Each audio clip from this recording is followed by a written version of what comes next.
비봉지구 첫 번째 분양아파트 호반서밋의 입주가 시작되었습니다. 이어서 우미린과 예미지의 입주 마무리를 위한 발걸음도 빨라지고 있고요. 내년 초에는 3개 단지 모두 분주한 이삿짐 센터를 자주 보실 수 있게 됩니다. 지난주에 비봉지구 예미지 2차 아파트의 입주자 모집까지 공고되면서 이곳 비봉지구에 관심의 눈길이 쏠리고 있습니다. 관련해서 전세와 월세와 같은 임대 문의와 더불어서 매매에 대해서도 문의가 많습니다.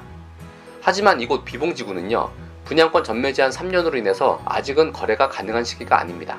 전매 제한이 풀리는 시점은 호반서밋은 2025년 2월 16일, 예미지는 2025년 4월 20일, 우미리는 2025년 4월 21일입니다. 그래서 전매 제한이 풀리는 시점을 오매불망 기다리시는 분들이 많은 실정이고요.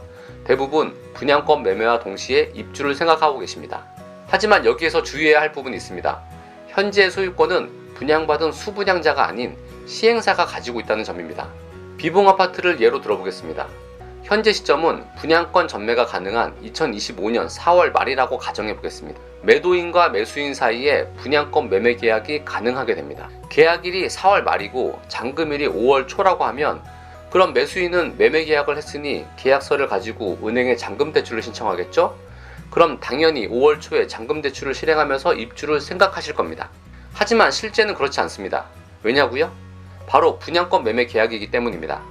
분양권 전매에 대한 계약이기 때문에 매도인이 본인의 분양자 지위를 매수인에게 넘기는 겁니다. 매수인은 매도인에게 합당한 금액을 지불하고 중도금 대출이 있다면 승계를 받아야 합니다. 그래서 매수인이 분양권의 지위 확보를 완료한 후에 잔금 대출 신청이 가능하게 됩니다. 즉, 아파트 공급 계약서의 뒷페이지 권리 의무 승계란에 주인이 매도인에서 매수인으로 바뀌어져서 도장까지 찍혀 있어야 정식적으로 잔금 대출 접수를 은행권에서 받아준다는 뜻입니다. 그렇게 되면 5월 초에 분양권 전매를 완료한 후에 잔금 대출 신청을 접수해서 5월 중순에나 대출 실행과 동시에 입주가 가능하게 되는 겁니다. 분양권이 아닌 일반 아파트 매매 계약이라면 당연히 매매 계약서만으로도 대출 신청이 가능하지만 분양권 매매 계약은 성격이 다르다는 점 꼭 참고하시기 바랍니다. 전매 제한 기간 3년이 존재하지만 만약 그 전에 소유권 이전 등기를 완료하게 되면 분양권 전매 제한은 풀리게 됩니다. 그래서 비봉아파트의 전매 제한 기간이 2025년 4월 20일 전후로 되어 있지만 이 시점이 도래하기 이전이라도 소유권 이전 등기를 격려하게 되면 전매 제한은 사라지게 되는 것이죠. 그래서 어떤 분들은 입주 가능한 2025년 1월에 대금을 완납하고 나서 소유권 이전 등기를 가지고 와서 다른 사람에게 매매를 생각하시는 분들도 있습니다. 하지만 이것도 주의해야 합니다. 소유권 보존 등기가 생성되는 시점은 1월 중에 가능할 수도 있겠지만 소유권 보존 등기가 생기더라도 시행사 측 소유권 등기로 되어 있기 때문에 여기서 다시 분양권자에게 소유권 이전 등기를 진행해야 합니다. 대금을 완납하면 바로 소유권 이전 등기를 할 수 있다고 생각할 수 있겠지만 신축 아파트의 경우 독점 거래하는 법무사와의 계약을 통해서 집단 등기의 형태로 진행이 됩니다. 독점 계약이 꼭 나쁜 것은 아닙니다. 그만큼 분양받으신 분들께 저렴한 수수료로 등기 진행을 해주니까요.